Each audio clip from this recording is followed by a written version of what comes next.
அதே 72 என்னைக்கு எம்ஜிஆர் கட்சி ஆரம்பித்தார் அன்னையிலேருந்து இருக்கிற 54 வருஷமா எங்கள் சீனியாரிட்டி திரு செங்கோட்டையன் அவர் சீனியாரிட்டி வந்து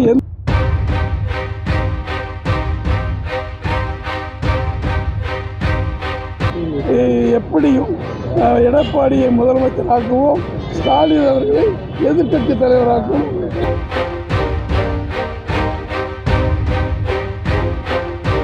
அவர் எப்படியாப்பட்டவர் நியாயமாக உழைப்பார், 2 வருஷம் போடுவார், எதுவும் சேர்த்துக்குவோம். பலவீனம் இருக்கும், நாங்கள் எல்லாம் ஸ்டெடியாக இருக்கோம். எங்களுக்கு பாருங்க யாராவது பலவீனமாக இருக்கோம்.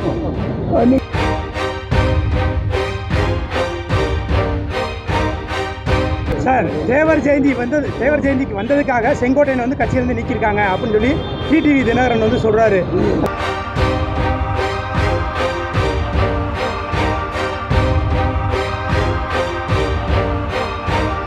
தெய்வீக திருமகன் தேவர் ஐயா அவருடைய 118வது ஜெயந்தி விழாவும்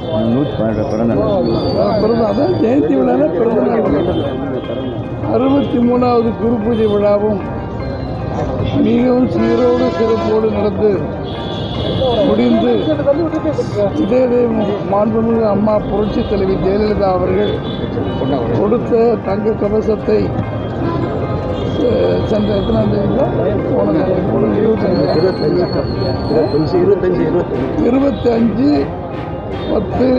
25 வருடம் அதை எடுத்து கொடுத்து அங்கே தேவருடைய அந்த சிலைக்கு அதை திருவுருவச் சிலைக்கு சாத்திவிட்டு இன்றைக்கு அங்கிருந்து காவல்துறை பாதுகாப்போடு அந்த சம்பந்தப்பட்ட அந்த உரிமை டெஸ்ட்டுகளெல்லாம் சேர்ந்து மறுபடியும் நம்முடைய பேங்க் ஆஃப் இந்தியா பேங்கில் அதை மறுபடியும் டெபாசிட் செய்து வைத்திருக்கிறோம்.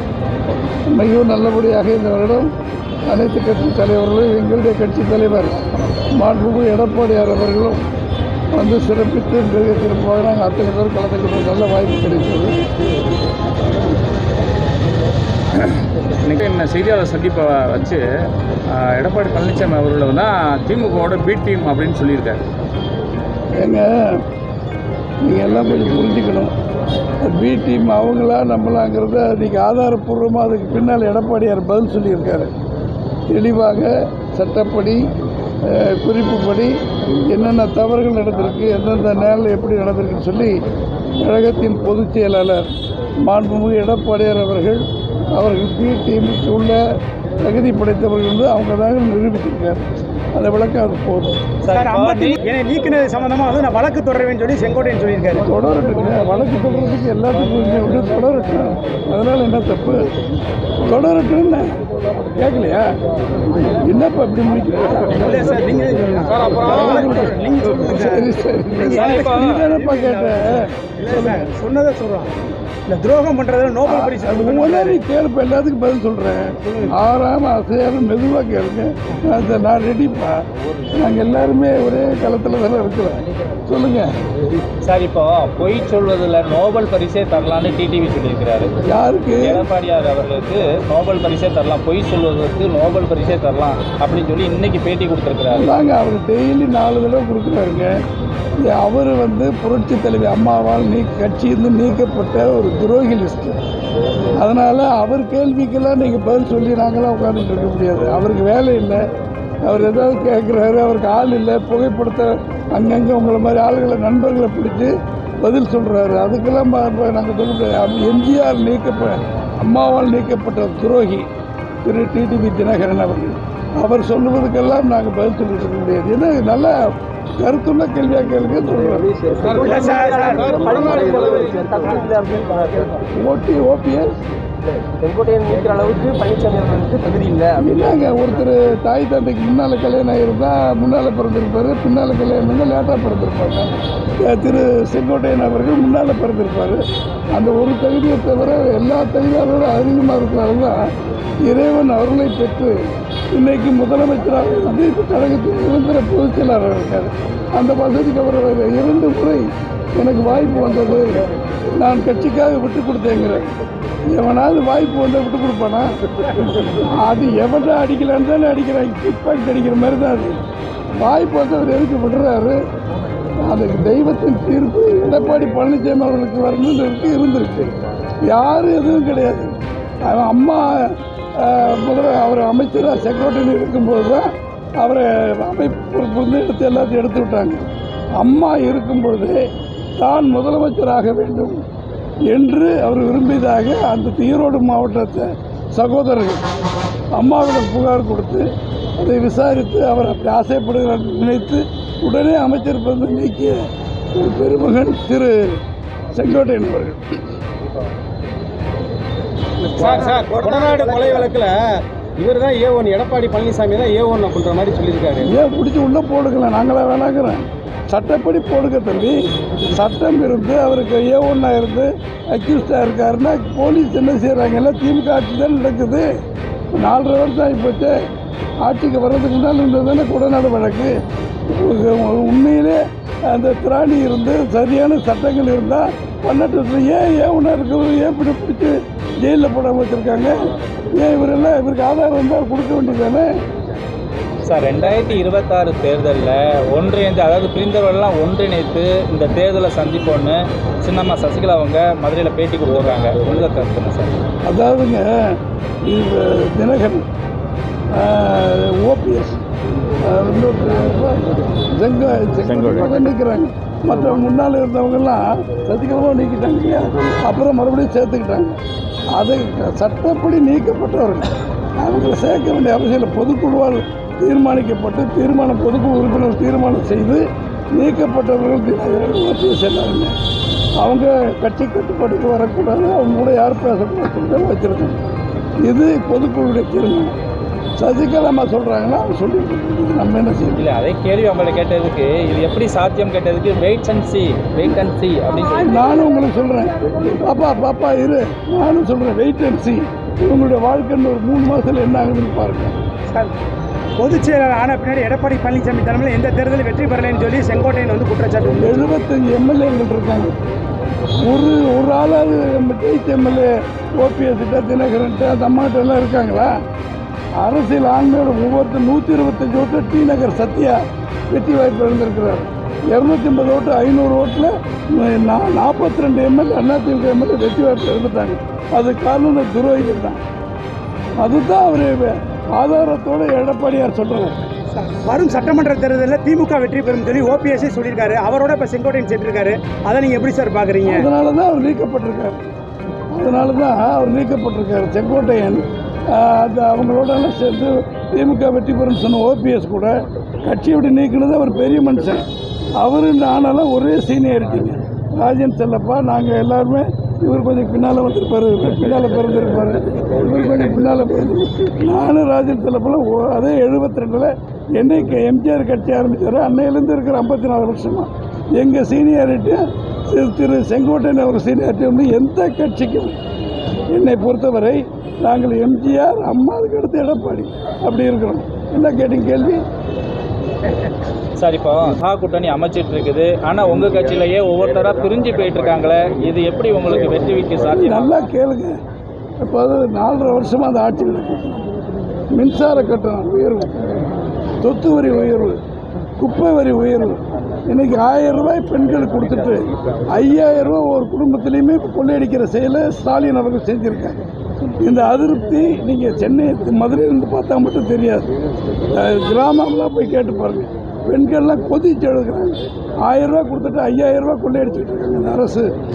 டாஸ்மாக் கடையில் விலையேற்றி விட்டாய் என் புருஷன் எல்லா காட்சியும் கூட தொலைக்கிறான் அப்படின்னு இதெல்லாமே இவங்க சொல்லிக்கிட்டு இருக்காங்க. அதனால் இந்த மெகா கூட்டணி இதெல்லாம் இதுக்கு எடுபடாது. மக்கள் எப்போ அவங்களுக்கு ஆரவாரமாக எழுந்துட்டாங்களோ, அவங்க புரட்சி பண்ணிட்டாங்களோ, பணம் கொடுத்தாலும் வேலையாகாது. இந்த ஆட்சி ஒழியணுங்கிற எல்லா தீர்மானம் அதுக்கு ஸ்பெஷலாக ஆசிரியர்கள் நம்முடைய அரசு அதிகாரிகள் எப்படியும் எடப்பாடியை முதலமைச்சராக்குவோம், ஸ்டாலின் அவர்களை எதிர்கட்சி தலைவராகவும் எல்லா இடத்துலையும் தீர்மானம் போட்டுக்கிட்டு இருக்காங்க. அதுவே எங்களுக்கு மாற்றம். தேர்தல் நேரத்தில் மன்னிப்பு கேட்டால் சேர்த்துக்கிறீங்களா சார்? யாரும் மன்னிக்க கூடாது, சேர்க்கவும் முடியாதுன்னு சொல்லியாச்சு. 8-1-92 தான். யாரை போய் வச்சுக்கிட்டு பேசுறதுங்க? இல்லை, மனமாவது மன்னிப்பு கேட்டால் மனமாவது ஒவ்வொரு சேர்க்கிறவங்களும் சேர்க்க முடியாது. தொண்டர்கள், அவரோடு இருக்கிற தொண்டர்கள், OPS TTOடு இருக்கிற தொண்டர்கள் உண்மையிலே மனம் வந்து மன்னிப்பு கேட்டால் உள்ளூர் தோழர்கள் கலந்து அவர் எப்படியாப்பட்டவர் நியாயமாக உழைப்பாரா, ரெட்டை வசம் போடுவாரா சேர்த்துக்கலாம். தேர்தல் நேரத்தில் இப்படி அடிக்கடி நடக்குது, பலவீனமாக இருக்காதா சார் அதிக? எந்த பலவீனம் கிடையாதுங்க. நோயாளி இருக்காங்க, அவன் தான் பலவீனம் இருப்பான். நாங்கள் எல்லாம் ஸ்டெடியாக இருக்கோம். எங்களுக்கு பாருங்கள், யாராவது பலவீனமாக இருக்கோம். நீங்கள் எடப்பாடியை பாருங்கள், 3 நாளைக்கு 4 மணி நேரம் பேசுகிறேன். எங்கேயாவது விட்டு கொடுத்து பேசுகிறாரா? மற்ற குரலுக்கும் அவர் குரலுக்கும் பாருங்கள். சார், தேவர் ஜெயந்திக்கு வந்ததுக்காக செங்கோட்டையன் வந்து கட்சியிலிருந்து நீக்கியிருக்காங்க அப்படின்னு சொல்லி டிடிவி தினகரன் வந்து சொல்கிறாரு. அந்த தென் தமிழக மக்கள் வந்து ஏற்றுக்கிற மாட்டாங்க, அவமானமாக வந்து கருதுறாங்க அப்படின்ற மாதிரி சொல்கிறாரு. தேவர் ஜெயந்தி வந்தவர் எடப்பாடி பழனிசாமி பொதுச் செயலாளர், அவர் கூட தானே நிற்கணும். அந்த அம்மா கூடயும் டிவி தினகரன் ஓபிஎஸ் கூட எதுக்கு போய் நிற்கணும்? இல்லை, இது தெய்வ தீர்மானம் சாமி கும்பிட்ற இடங்க. அதில் போய் நின்றுக்கிட்டே போஸ்ட் கொடுத்துக்கிட்டு இவர் குனிஞ்சு பேசுகிறார், நிமிர்ந்து பேசுகிறார். நான் கேட்குறேங்க, உண்மையிலே எங்கள் சீனியாரிட்டி உள்ளவர் திரு செங்கோட்டையன் அவரை எப்படி இடிச்சு தள்ளுறாங்க பார்த்தீங்களா? ஓபிஎஸும் திரு டிடிவி தினகரன் அவர்களும் நடுவில் மாட்டிக்கிட்டார். மரியாதை என்ன கொடுக்கணுங்க? முதல்ல அவருக்குள்ள கொடுக்கணும். நான் தேவர், டிடிவி தினகரன் குழுத்தூர் தேவர், ஓபிஎஸ் தேவர், அவர் ஒரு கொங்கு வேளாளர். அவர் கொடுத்தா தானே தேவருக்கு மரியாதை வரும். அப்போவே நாரி போய் கிடைக்குது. முதல் கோடல் முற்றும் கொண்டன வயசுதான். அப்படின்னா அதிமுக வந்து செங்கோட்டையனுக்கு வந்து அந்த மரியாதை இருந்துச்சு, அங்கே போன இடத்துல மரியாதை இல்லைன்னு சொல்கிறீங்க. ஏங்க இங்கே தான் ராஜாவாக இருக்காருங்க செங்கோட்டையன். இப்போ அங்கே கூஜா தூக்குற மாதிரி போயிட்டாங்க. அந்த சந்திப்பு ஏற்கனவே இந்த சந்திப்பை பற்றி அவங்க மறைமுகமாக பேசிக்கிட்டு இருக்காங்களா சார்? மறைமுகமாக போனது பூரா உங்களை மாதிரி நம்மள மாதிரி ஆளுக்கு தெரியாது. தெரிய வேண்டியவங்களுக்குலாம் தகவல் வந்துருச்சு. ஃபோட்டோவோட ஆவணத்தோட எங்கே பேசுகிறாங்க, யார் வீட்டில் உட்காந்து பேசுகிறாங்க. ஒன்றுமே பண்ண முடியலைங்க. 4 வருஷம் 3 மாதம் எடப்பாடி ஆட்சியில் இருந்தார். அப்புறம் என்னென்ன வழக்கு இருக்கோ அத்தனையும் போட்டார் ஓபிஎஸ். ஏதாவது பண்ண முடிஞ்சா? அப்புறம் இவர் கூட தானே இருந்தார். இவருக்கு என்ன கஷ்டம்? நான் பெரியவன் அப்படி பார்த்தா இன்னைக்கு ராகுல் காந்தி சின்ன ஆள், கார்கே இருக்கார்ல அவர் தலைவர், அவர் 83 வயசு 85. அவர் கூட இருக்கிறது இவர் அவரை ஏற்றுக்கிட்டு இருக்காங்க எல்லாருமே. அவர் வயசு சின்னவர் தம்பி, ஆனாலும் அவருக்கு அடுத்து உட்கார வைக்கிறாங்க ராகுல் காந்தி. அது மாதிரி பல இடத்துல பல பிரச்சனைகள். இவர் வயது முதிர்ந்ததுக்கான நான் சீனியர் சொல்கிறதுக்கு அர்த்தம் இல்லை. இன்னைக்கு அவர் கூட இருந்தவங்க நெய்க்கிருக்காங்க எடப்பாடி. ஒரு ஆள் கூட இந்த ஆஃபீஸில் கிடையாது. காலையில் பார்த்தீங்கன்னா வெறிச்சோடு இருக்கிறது வீடு போடுறாங்க டிவி. நான் சொல்கிறேன்னா ஒரு பதவியில் இருந்தால் தான் அது மரியாதை. செல்லூர் ராஜு, திரு ராஜன் செல்லப்பா, உதயகுமார், நான் அமைச்சராக இருக்கேன். இந்த எம்எல்ஏ எம்பி அமைச்சர் கொடுத்ததுனால தான் நாங்கள் உங்களுக்கு தெரியும். மற்றவங்களும் இருக்கிறாங்க, அது வேறு. இந்த கட்சினா நன்மை பெற்ற நான் வெளியேறேன், திண்டுக்கல் சீமாதி வெளியேறேன்னாக்கா எல்லாரும் வருத்தப்பட்டுருவாங்க. நாசமாக கொள்ளி அடிச்சிருந்தாங்க, இங்கே உட்காந்து பொருளாளராக என்ன சொல்வாங்களோ மாட்டாங்க. அண்ணன் எப்போ போவோம், இன்னும் எப்போ காலியாகன்னு பார்ப்போம். வருத்தப்பட மாட்டாங்க யாரும். நம்ம நடந்துக்கிற விதம். இப்போ ஓபிஎஸ் ஆளுக்கு போய் மாலை போட்டு அண்ணன் நாங்கள் உங்கள் கூட இருக்கிறோம் அப்படின்னு செங்கோட்டையன் வீட்டில் போய் பார்க்குறோம். அவங்க பெரிய சக்தி வந்துருச்சு நினைக்கிறது. எவனுக்கு ஒன்றும் சக்தி கிடையாது. அந்த போய் கிடைக்கிறாங்க. இங்கே போய் சும்மா கிடைக்கிறவங்கள மாவட்ட செயலாளர் இருக்கிறான், ரோட்டில் கிடந்தவங்கள ஒன்றிய செயலாளர். இந்த கட்சி 54 வருஷம் ஆச்சு. எம்ஜிஆர் அம்மா வளர்த்த கட்சி. இதெல்லாம் இன்றைக்கி இருக்கிறது எங்களுக்கு பெருமை. ஒவ்வொரு தோழருக்கும் பெருமை. 2 லட்சம் ஓட்டில் தான் அதிமுக வெற்றி வாய்ப்பு இழந்தது. திரு ஸ்டாலின் அவர்களுக்கு திமுகவுக்கு 2 லட்சம் ஓட்டுகள் வித்தியாசம். 234 தொகுதியில் ஒரு பூத்துக்கு 50 ஓட்டு வந்தால் போதும், வெற்றி பெறுவோம். நிச்சயமாக வெற்றி பெறுவோம். சார், செங்கோட்டையா அவர்கள் சொல்லியிருக்காங்க, இன்னும் நிறைய மூத்த முன்னாள் அமைச்சர்கள் எங்கள்கிட்ட வருவாங்க அப்படிங்கிற மாதிரி சொல்லியிருக்காங்க. உங்களுக்கு தெரியாமல் வந்தால் போய் பார்ப்போம், எல்லோரும் பார்ப்போம். உங்களை மாதிரி நாங்களும் பார்க்குறோம். ஏங்க இதெல்லாம் இங்கே வெற்றி அதிமுகவில் எந்த ஒரு பொறுப்பு இல்லாமல் இருக்கிறவன் வெற்றி ஆஃபீஸர் எந்த வேலையும் பார்க்காத பொதுமக்களே ஒதுக்கி வைப்பாங்க. அவங்கெல்லாம் போய் சேர்ந்துக்கிட்டு வாழ்கன்னு நாங்கள் என்ன பண்ண சொல்கிறீங்க? ஒரு எலெக்ஷன்னா செல்லூர் ராஜு, ராஜன் செல்லப்பா, உதயகுமார்லாம் எப்படி உழைக்கிறாங்க பார்க்குறீங்களா? போட்டி இருக்கும் ஒருத்தருக்கு. நான் முந்தி நீ முந்தின்னு போவாங்க. ஆனால் எவ்வளோ கடுமையான உழைப்பு. எல்லா இடத்துல வரவேற்பு வந்தார் இல்லையா? இப்போ எல்லா ஊர் மதுரை மாநகர், புறநகருக்கு எல்லாத்துக்கும் எங்கேயாவது பஸ்ஸில் நின்று பார்த்துங்க. நீங்களும் பார்த்துருப்பீங்க. எந்த குறையும் கிடையாது. முடிச்சுக்கலாமா? சார் சொல்லுப்பா. சார் இப்போ ஓபிஎஸும் ஊரும் இதில் அமமுகவில் போய் சேர்ந்துக்குவாங்களா? எதுலையும் சேர்ந்து போகிறாங்க. நமக்கு என்னப்பா நீ ஒரு மோசமான ஆளு. ஏப்பா அவர் எதில் சேர்ந்தால் நமக்கு என்ன? எங்களுதில் நாங்கள் நீக்கிறது சரி. 100க்கு 100 சரியான முடிவை மாண்புமிகு எடப்பாடியார் அவர்கள் செய்திருக்கிறார்கள். கட்சின்னு ஒரு டிசிப்ளின் வேணுங்க. நீங்கள் போலீஸ் ஸ்டேஷனில் போய் பழகிங்க. இவர் எஸ்பி உட்காந்துருப்பார், டிஎஸ்பி வணக்கம் சொல்லுவார், டிஎஸ்பி உட்காந்து இன்ஸ்பெக்டர் வருவார், இன்ஸ்பெக்டர் வணக்கம் சொல்லுவார், எஸ்ஐ வருவார், எஸ்ஐ அவருக்கு வணக்கம் சொல்லுவார், எஸ்ஐக்கு பக்கத்தில் ஏட்டையா வணக்கம் சொல்லுவார், அப்புறம் சாதாரண பிசி அவர் வணக்கம் சொல்லுவார். அதான் கட்டுப்பாடு. சார் இப்போ 4 பேர் ஒன்று சேர்றதுனால தென் மாவட்ட ஓட்டு பாதிக்காதா? தென் மாவட்டத்தில் நீங்கள் வந்து பார்த்தீங்கன்னா தெரியுங்க. நீங்கள் மதுரை அங்கேருந்து கமிதியில் பார்த்த நிறுவனத்தை கேளுங்க, எப்படி வரவேற்பு இவருக்கு நம்ம மாண்புமிகு எடப்பாடியார் கேளுங்க. அவ்வளோ மக்கள் அன்போடு வரவேற்று ஆரத்தி எடுத்து பொட்டு வச்சு முடியல. இங்கே யாரும் போக முடியல. அங்கே பார்த்தீங்களா தள்ள முடியல. அரசியல் அந்த இது இருக்கும்போது நல்லா இருக்கு. வணக்கம் சொல்லி தமிழக முதல்வர் வந்து பசுமன் முத்துராமலிங்க தேவருக்கு பெருமை சேர்த்தது, அவருக்கான அந்த திட்டங்கள் ஃபுல்லாக செஞ்சதுக்குலாம் நாங்கள் தான் அந்த சிலை வச்சிருந்து எல்லாமே முதலமைச்சராக இருக்கும்போது ஏதாவது செஞ்சுருப்பாருங்க. நாங்கள் முதலமைச்சராக இருக்கும்போது செஞ்சுருப்போம். திடீர்னு கேட்டு லிஸ்ட்டு கொடுக்குற நாளைக்கு வச்சுக்கோங்க, யார் உங்களுக்கு தலைவர் உங்களுக்கு அனுப்புகிறோம். எல்லா அம்மா 13 கிலோங்க, இன்னைக்கு 13 லட்சம். அது 13 கோடி. எங்கே இதெல்லாம் எவனுக்கு கிட்ட நிற்க முடியாது. ஏதாவது நாங்களும் பார்த்துறோம். இப்போ மாண்புமிகு எடப்பாடியார் அவர்கள் முத்துராமலிங்க தேவர் ஐயாவுக்கு பாரத ரத்னா விருது வேணும்னு கேட்டிருக்காங்க. நிருபர்கள் திரு ஸ்டாலின் அவர்கள் கேட்குறாங்க. நான் இனிமையாக மகிழ்வோடு வழிமொழிகிறேன். வேறு பதில் இதில் சொல்ல முடியாது. அவருக்கு என்ன பாரத ரத்னா சொல்லி பார்க்குறது, ஒரு நாள் அங்கிட்டு போக முடியாது. சேகர் பாபு என்ன சொல்றாருன்னா, எடப்பாடி வந்து கட்சியை அழிச்சிக்கிட்டு வராருன்னு சொல்லியிருக்காரு சேகர் பாபு. அப்போ அவரெல்லாம் அவர் எங்களுக்கு ஜூனியர் தம்பி. நீ அவரை போய் பெரிய பத்திகளை கேளுப்ப யாராவது. சேகர் பாபு எனக்கு வயசு ஒன்றாவது என்ன, நீ நான் தான் எம்ஜிஆர் காலத்துலேருந்து இருக்கிறதெல்லாம் சொல்கிறேன். அது வேணாம் தம்பி. தேர்தல் ஆணையம் எஸ்ஐஆரை வந்து தேர்தல் ஆணையம் எஸ்ஐஆர் கொண்டு வந்ததை திமுக எதிர்க்குது, அதிமுக வரவேற்குது. உங்களுடைய அந்த வரவேற்புக்கான காரணம் அது விஷயம் என்னன்னாங்க, நீங்கள் எதாவது போய் சொல்லி மக்களை ஏமாற்றணும் அப்படின்னு நினைக்கிறேன். அவன் என்ன சொல்கிறான், எஸ்ஐஆர் தேர்தல் கமிஷன் இப்போ ஓட்டு இல்லாதவங்க சேர்த்துக்கலாம், அதுக்கு ஒரு பாரம் கொடுக்குறோம், இறந்தவர்களை நீக்கணும், வெளியூர்களும் நீக்கிறோம், இதை சொல்கிறான். அதுக்கு தான் ஒவ்வொரு கட்சிக்கும் பிரதிநிதி நாங்கள் கொடுக்குறோம். அந்த ஏஜென்ட்டுகள் போட்டிருக்கோம். நான் எல்லா கட்சிக்கும் இருக்குது பிஎல்ஏ 2ன்னு. அதை போய் நாங்கள் உட்காந்து வீடு விட கணக்கெடுத்து இவன் இறந்துட்டான் போயிட்டான், அதான் லிஸ்ட்டு. அதில் என்ன பொய் ஏமாத்துற அவசியமே இல்லை.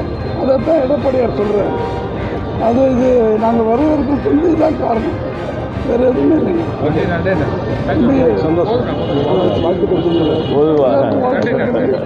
ஜெயந்தி வாழ்த்துக்கள்.